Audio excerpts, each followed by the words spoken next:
We are back here for part two. So part one was the hive over there, and part two is this hive. You can see the hive in here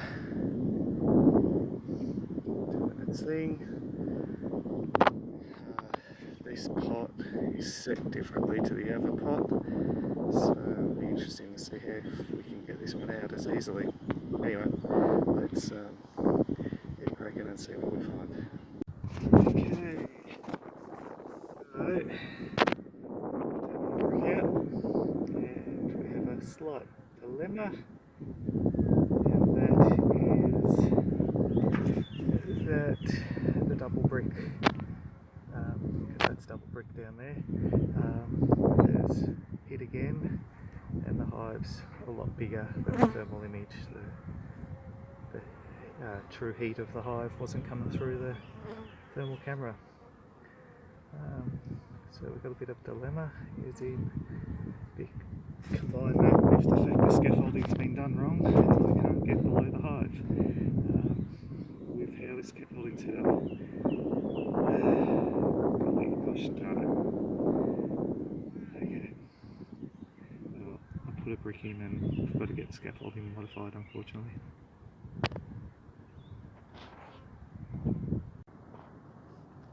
And finally we are back here to get this hive out of this second chimney. The other side's already been done and fixed and so forth, but we now need to pull the concrete off this face of this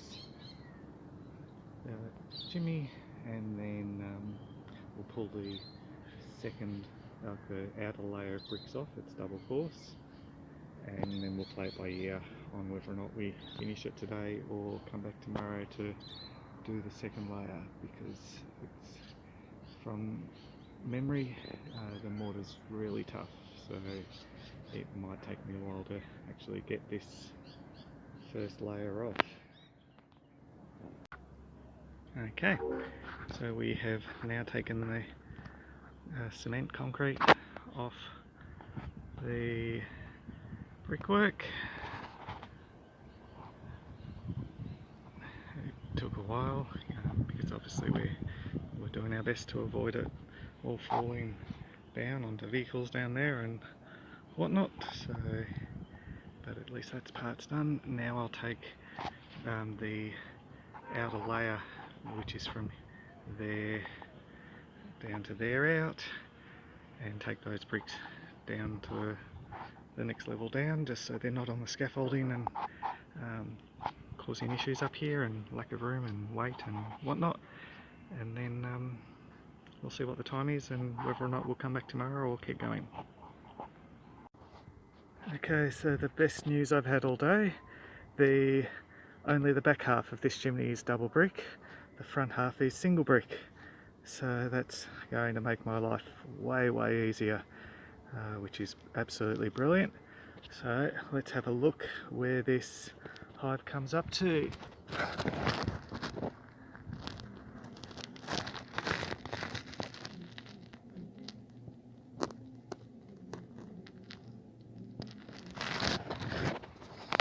Okay. So based on what we've just seen, I will put a blocker in just here and I'll be able to move up the chimney. The thermal camera wasn't wrong in saying it was about 75 centimetres from the bottom of where it's changed. So, yay, this is getting better. Okay, so the mortar is really tough, like the other chimney, so doing the cuts, even though it's only single brick, is really slow. So I am going to do all the cuts needed today, but I won't pull any bricks today. That way I can come tomorrow morning and then just pull the bricks, and the bees overnight will have cleaned out any dust that would have gotten into the hive. But yeah, this is a slow process. Okay, so now I've done the bottom cuts that I need. I have put the rails back on, although I have moved those rails higher since obviously I'm going to be working higher up the chimney, and a bit of protection is better than no protection. Anyway, we'll keep going. Okay, in 5 and a bit years of doing beehive relocations, I've encountered 3 jobs where the mortar was just really tough, and this is the 3rd job. 2 rack just recently was the 2nd job, and then there was one over near Greensborough,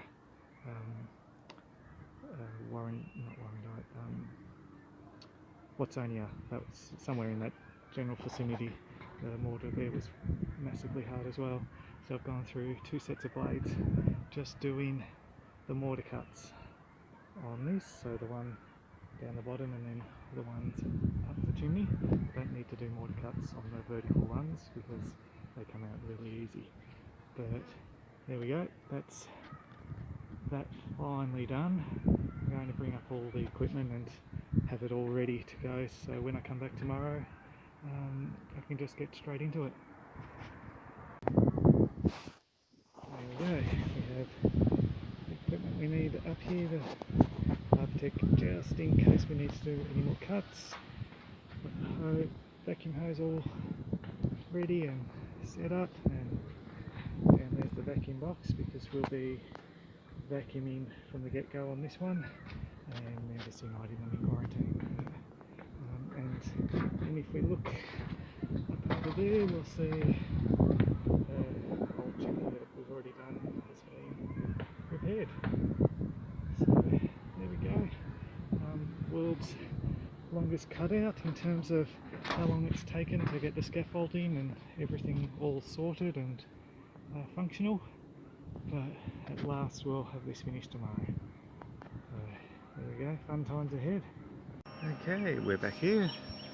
Beautiful morning in Essendon, and we're now ready to pull some bricks out. Fun times ahead. This should be an exciting day. Okay, I've already started filling the cavity with old clothing just to make things a bit easier as I work. You can see the hives right there.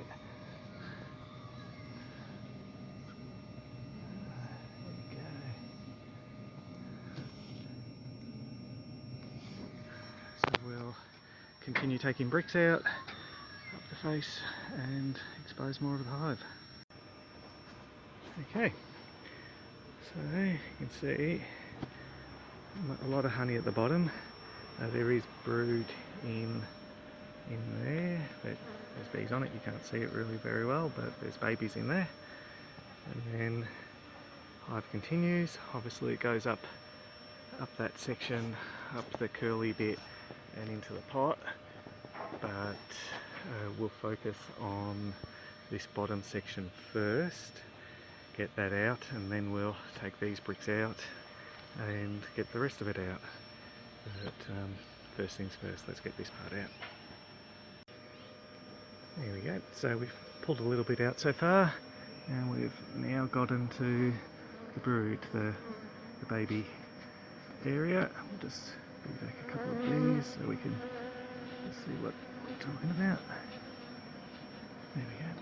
So that's that capping where it's got that brownie tinge to it. That's girl babies that have been laid in those cells, and they'll hatch within a week or so, compared to the honey capping, which is a clearer sort of waxy colour. Brood cappings more whatnot. Anyway, just to show the difference between the brood and the honey capping. Okay, lots and lots of robbing bees, which means it slows things down because we have to keep cleaning up after every little bit thing we do, but we're going well. We've got a lot of the bottom half of the hive out. Once we get the last bit of this out, we'll take those bricks out, go a bit further, and then look at what we've got from there. Okie dokies. So we have everything out of that section. Obviously still got that to go, but we've got all that sorted. We have 5 frames of brood and resources in the box so far. I've been cleaning up and keeping the lid on the resources because of all the robber bees, but as the temperature starts to cool down, some of the robber bees have vanished, and also keeping things clean also helps to reduce the robber bee situation. But now we'll get these bricks out and continue on the work. Okay, we've got the bricks out that we need out to get this next part of the hive. Once we've got this part of the hive, I'll start filling up the cavity a lot further. Then I'll go on up top and I'll actually cut the comb so it falls down onto the rags. That way I don't have to use smoke. Okay, I've filled that part of the cavity up, and I'll get as much of it out from underneath as I can, but then obviously I'll have to go up there and get the rest of it. And now we're over this side. We'll start bee-vacuuming all these bees and then start cutting some of this comb. I had to come back down here to shine the torch up so I could see what I was doing. As you can see, I've made cut comb all the way to the top, but I've still got heaps to go. But I saw that the piece in this that's missing there was quite loose due to work I'd done at the top, so I was able to just pull it straight out, which has resulted in catching the queen as she was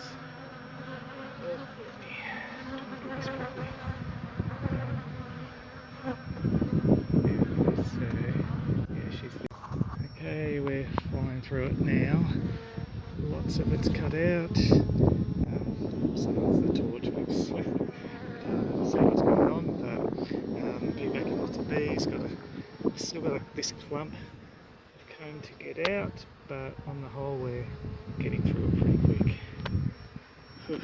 It's been a long day. And the good news is I don't need to break the pot. I was worried that I would have to, but I've managed to clear out the pot without having to break it. Obviously I've still got bees to go. I've got a little bit of comb to go from the comb that I've got, but do that from down there, and then it's just fill up the cavity and bee vac. We're well on the way.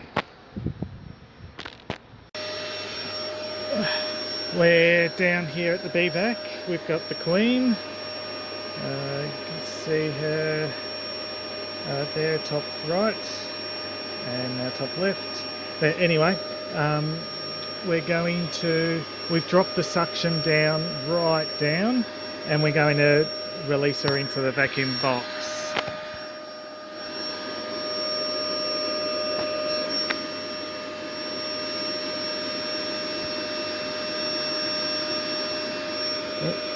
That's if I... Come on. I'm not very good at videoing. Come on. There we go. We'll clean up that little bit of this wax in a sec, but we'll also start spraying eucalyptus oil up the walls and pushing the bees up and out of the hive, fill the cavity, and then bee vac the remaining bees. But there's not that many.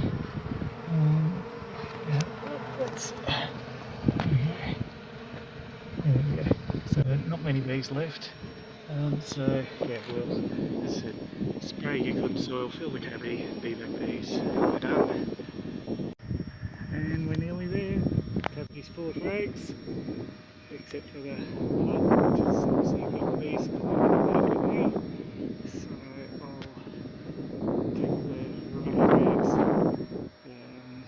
some eucalyptus oil and the bee vac around there and do the last of it. Oh, yay. So you can see the eucalyptus oil pushes the bees up and out. Once we've got all their comb and whatnot out, but now let's just bee vac the last little remnants of them and fill up the remainder. We're nearly there. And there we go. We've clearly filled up the cavity. I'm going to pack up equipment now, leave the bee vac going, and then once everything's packed up I'll give the bees a final vac. Some returning foragers should have congregated on here by that time. Okay, this bit's more for the bricky than anyone else, but well, that's the bricks that have been taken out. Scaffolding's back together fully. I've left the high bar so the bricky's still got a bit more security rather than a bar that height, which isn't going to do much. The bricks down the bottom, if you can see them from here, are laid up out from bottom bricks in the correct order, the left and rights, all the way to the top bricks. Starting closest to the house as being the bottom, and there we go. So that's the bottom, and there we go. The little section that had a few half bricks as well as full bricks, I've laid the half bricks on top of the full bricks down there from where they came out. So it should be a relatively easy jigsaw to put it back together.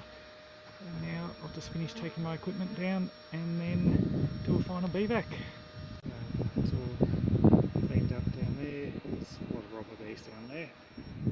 The landowner just needs to cap off this chimney and the other chimney so that rain doesn't soak through over a long time the rags, and then the weight of the rainfall rags could break the blocker and have the rags all fall down the chimney, so we don't really want that. It just needs to be kept off.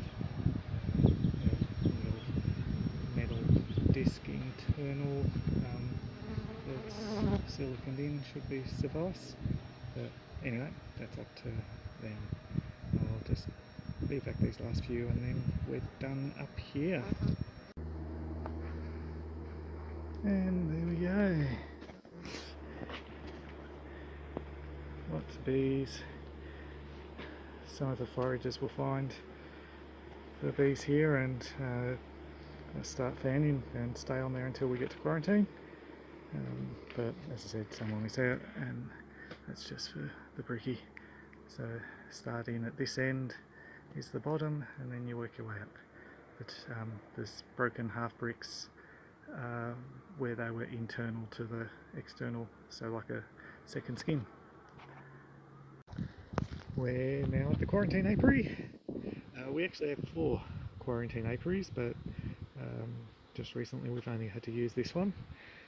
The others, because my workers are doing most of the easier cutouts, so I don't have to do as many cutouts, so I'm not needing to do as many, use as many of the quarantine apiaries.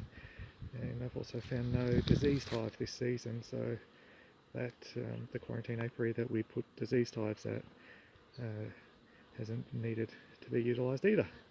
But now we're going to unite these girls with their resources and babies, and then we'll put a lid on it, and then in early next week we'll drop it down to 2 boxes and see how they go.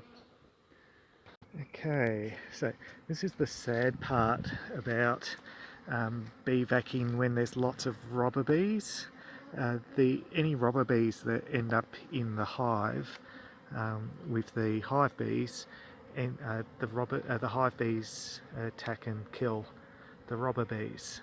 So we end up with a largish number of dead robber bees when there's a heap of robber bee behaviour. That's why I do try not to bevac robber bees, but unfortunately you can't really tell what's what when you're bevacing. They all look like bees. So yeah, but in the grand scheme of things, they're all foragers, and the hives will still survive without them. But it's still sad. I don't like seeing it, but it's an event that happens when there's a lot of robbing. Bees will kill each other from different hives. On a different note, these are now united together, and in a couple of days I'll reduce the number of boxes. I did have one extra frame of brood that didn't fit in that box that I'm going to just quickly drop into the top box on this setup, and that way the bees can look after it, and when I pack it down I'll put it into a lower box.